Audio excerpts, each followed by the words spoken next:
নারায়ণপুর গ্রামের ছোট্ট এক চায়ের দোকানে রোজ রাতে আড্ডার আসর জমে। যার মূল কেন্দ্রবিন্দুতে থাকে সেখানকারই এক দাদু। সকলে ভালোবেসে দাদু বলেই ডাকে তাকে। আজও প্রত্যেক দিনের মতন জমে উঠেছে চায়ের আসর। রাত্রি ঠিক ৮টা বাজে। দাদু নিজের মতন বসে গল্প জমিয়ে রেখেছে। পাশেই বসে আছে পলাশ আর শ্যামল, দুই ভাই। আর ভীষণ বৃষ্টি হলো বটে, কি বলো দাদু? তাই তো দেখছি, কতগুলো জামা কাপড় শুকোতে দিলাম, সব দেখি ভিজে একাকার হয়ে আছে। তোরা তো জানিস একা মানুষ আমি, সব কাজ একাই করতে হয়। তা দাদু, আজ কোন গল্প শোনাচ্ছ? আকাশটাও বেশ মেঘলা, একখানা ভূতের গল্প হয়ে যাবে নাকি? হ্যাঁ, তা তোরা শুনলেই বলতেই পারি, তবে ঘটনা কিন্তু সত্য, বানিয়ে বানিয়ে বলবো না। তাই নাকি? তবে শুরু করে দাও দাদু।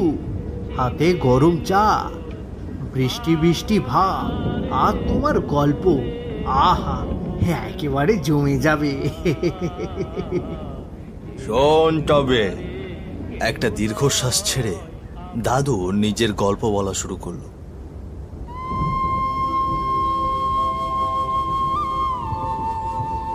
না, সারাদিন পার হয়ে যাচ্ছে, একজন চুল কাটতে এলো না। হ্যাঁ, এই হয়েছে আরেক জ্বালা। দিনে রাতে যখন খুশি তখন বৃষ্টি শুরু হচ্ছে। এই বর্ষাকাল এলেই আমার খদ্দের একেবারে কমে যায়।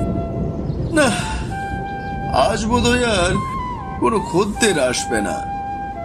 বিকেল গড়িয়ে সন্ধ্যা নামতে শুরু করেছে। এমন সময় এক এক করে 4 জন এলো যোগুর দোকানে চুল কাটতে। এটা দেখে যোগু ভীষণ অবাক হলো। শুনছো ভাই, চুলটা একটু ছাটাতে এলাম। আগে এসেছি তাই আগে আমার কাজ সারবে। হ্যাঁ, আর আমি তারপরে। আরে আমার একটু তাড়া আছে মশাই, বুঝলে তো, আমাকে কিন্তু তারপরে দিতে হবে। আমি আছি, শিগগিরই হাত চালাও। আরে হ্যাঁ, সবারই চুল কাটবো। এক এক করে চেয়ারে বসে পড়ুন। তা এত দেরি করে এলেন কেন? বিকেল গড়িয়ে সন্ধে নেমে আসছে যে। আর কি বলি ভাই, সারাদিন যা বৃষ্টির অবস্থা, এখন নামে কি আর তখন নামে, বুঝলে তো? হ্যাঁ বুঝেছি, বসুন, কাটছি।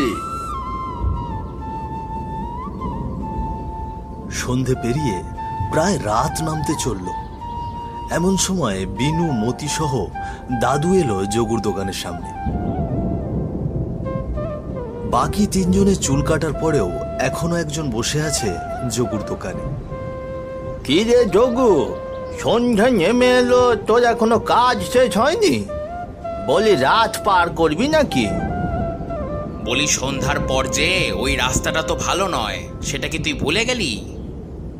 কিচ্ছু ভুলিনি। আসলে সারাদিন বসেছিলাম, কিন্তু এই বিকেলের পর হুট করে এক এক করে 4 জন এলো। 3 জন শেষ, এই একজন বাকি আছে। ভালোই হয়েছে, আজ তো আমাদের খদ্দের আসেনি রে। দোকান খুলে সারাদিন বসে রইলাম, কেউ জুতো সেলাই করতে এলো না। ভগবানের আশীর্বাদে আমার মাছগুলো সব বিক্রি হয়ে গিয়েছে। হ্যাঁ, আমিও সবজি কিছুটা বেচতে পেরেছি। বর্ষাকাল এলে তো মানুষজন আর বাজারে আসতেই চায় না। ও দাদা, গল্প করবে নাকি চুল কাটাবে? দাদা, আজ চুল না কাটলে কি হয় না? মানে আসলে আমাদের ওদিকটার পথ তো খুব একটা ভালো নয়, তো আমরা সবাই তাই একসঙ্গে যাই।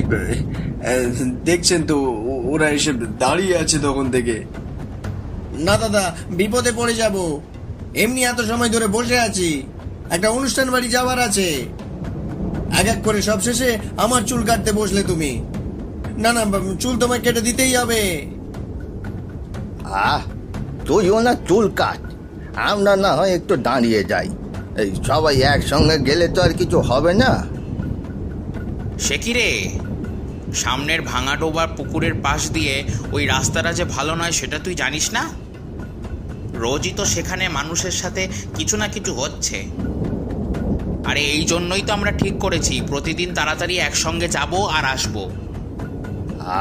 বেচারা বলছে চুল কাটতেই হবে, এত সময় বক বক না করলে চুল কাটানো হয়েই যেত। না না যোগু, তুই আর দেরি করিস না, শিগগির হাত চালিয়ে কেটে দে। দোকানপাট বন্ধ করে তারা চারজনে বাড়ির উদ্দেশ্যে রওনা হলো। জঙ্গলের মধ্য দিয়ে দাদু, মতি, যোগু আর বিনু চলতে শুরু করলো। এদিকে বারবার বিদ্যুৎ চমকাতে আরম্ভ করলো। হুট করেই মুষলধারে বৃষ্টি শুরু হয়ে গেল। এই যা, আবার বৃষ্টি শুরু হয়ে গেল যে। এই রে, এবার কি হবে? আমি তো ছাতা আনিনি। এই তোরা কেউ ছাতা আনিসনি? ছাতা? ওসবের দাম জানিস? আমার মতো ছাপোষা মানুষ কি আর ওসব ব্যবহার করে? আমার কাছে অবশ্য একখানা পুরনো আছে, তবে নিয়ে আসতেই তো ভুলে গেলাম। আরে আমার কাছেও তো ছোট একটা আছে। ভেবেছিলাম তোরা কেউ আনলে তোদের সাথেই চলে যাব, কিন্তু এখন তো তোরা কেউ কিছুই আনিসনি। এবার কি হবে? কি আর হবে, এইভাবেই চল, ভিজে ভিজে যেতে হবে। চারজন একসঙ্গে জঙ্গলের পথ দিয়ে হেঁটে বাড়ি ফিরছিল। এদিকে সন্ধে পেরিয়ে বেশ রাত হয়ে গিয়েছে। ভাঙা ডোবার পুকুর পাড়ের দিকটা খুব একটা ভালো নয়। বেশ কিছুদিন ধরেই সেখানে নানা রকম অদ্ভুত ঘটনা ঘটছে মানুষের সাথে। এই জন্যই তারা সিদ্ধান্ত নিয়েছে সকলে একসঙ্গে কাজ থেকে বাড়ি ফিরবে। আজ ভীষণ দেরি হয়ে গেল, ভাঙা ডোবা পুকুর পাড়ে চলে এলাম।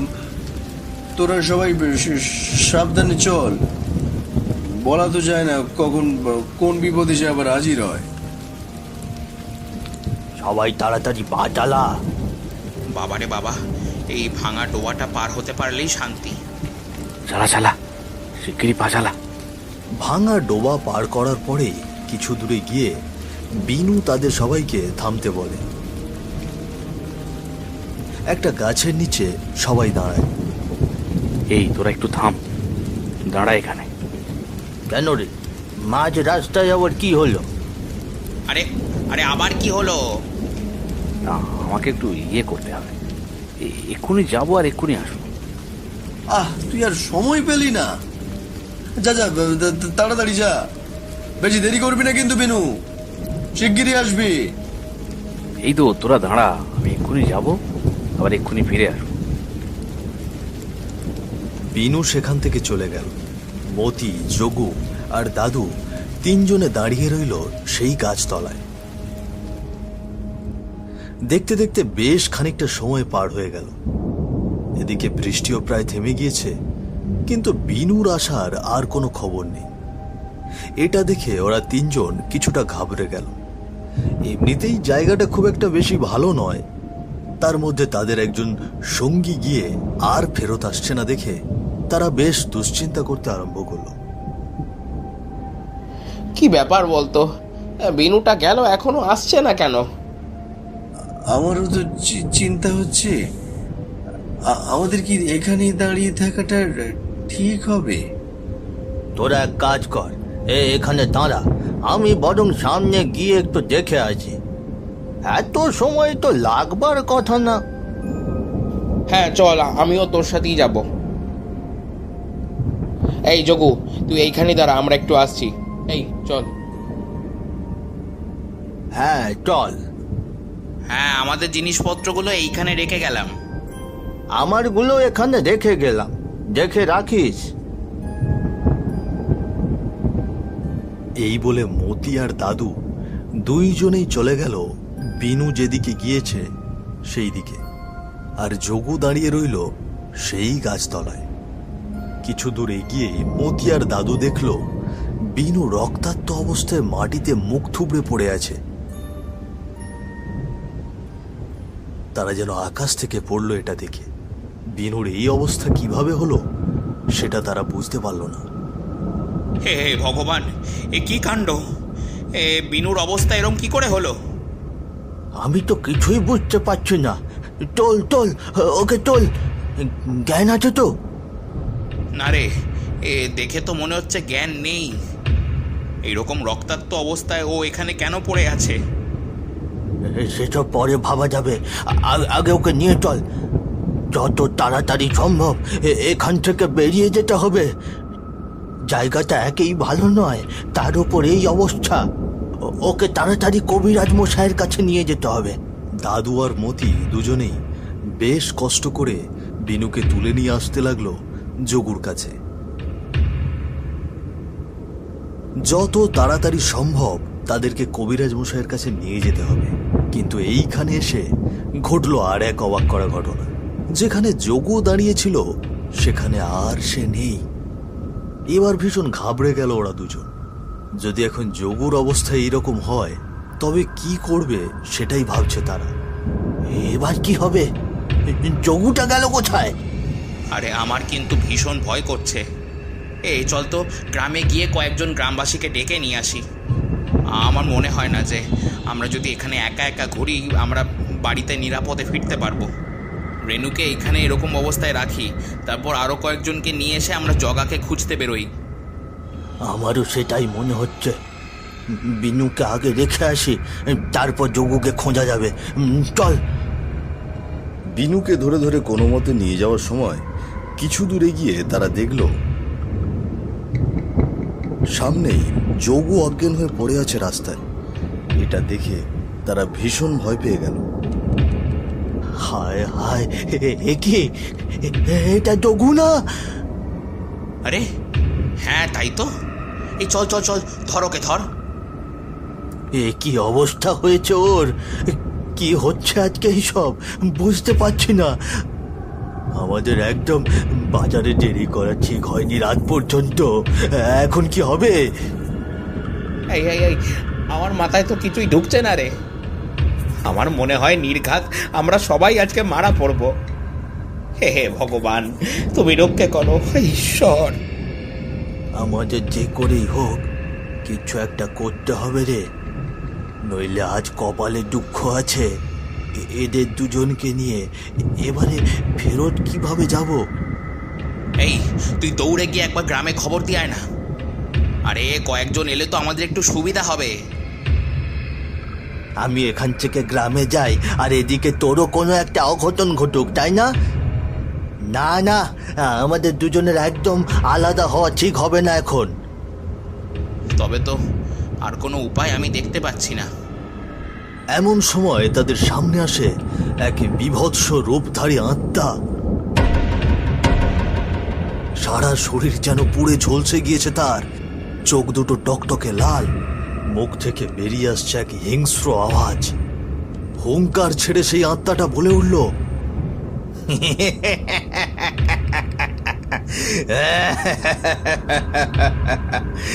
কি ভেবেছিল আমাকে মেরে পার পেয়ে যাবে? আমি বদলা নেব।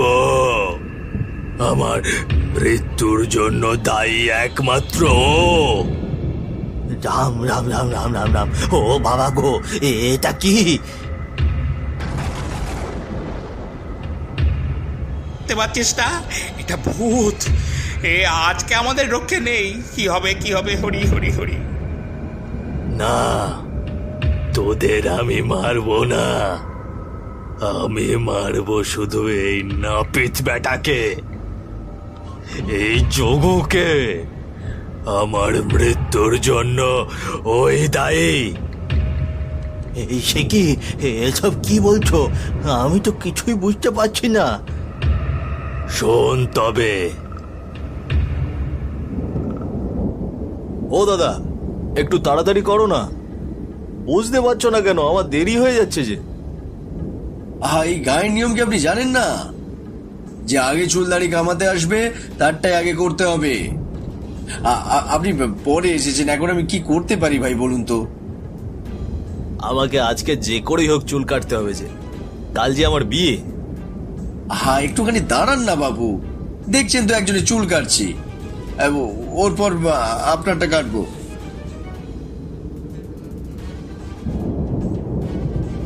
আজ বড্ড দেরি হয়ে গেল বাজার থেকে ফিরতে ফিরতে। বাড়ি গেলেই মা নিঘাত কথা শোনাবে। আর একটু আগে যদি চুলটা কেটে দিত তবে এতক্ষণে বাড়ি পৌঁছে যেতাম। ধুর, ভালো লাগে না। এমন সময় আচমকা আকাশ থেকে বাজ পড়ার শব্দ হলো। বাজটা পড়ল কানাইয়ের ওপরে। সমস্ত শরীর ঝলসে গেল তার। চিৎকার করে দাপাদাপি শুরু করতে লাগলো কানাই। যন্ত্রণা সহ্য করতে না পেরে ধীরে ধীরে মারা গেল সে। জল দাও একটু, কেউ একটু জল দাও।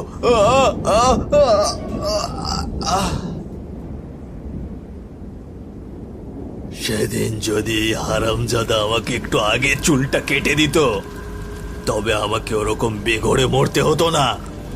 পরের দিন ছিল আমার বিয়ে। একটা পুরো পরিবার ধ্বংস হয়ে গেল শুধুমাত্র এই শয়তানটার জন্য। ওকে আমি ছাড়বো না। এতদিন শুধু ওকে একা পাওয়ার জন্য অপেক্ষা করেছি।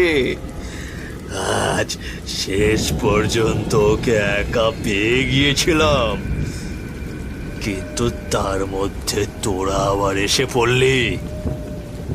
তোমার কোথাও বুঝতে ভুল হচ্ছে। আমাদের যোগুটা এমন খারাপ মানুষ নয় গো।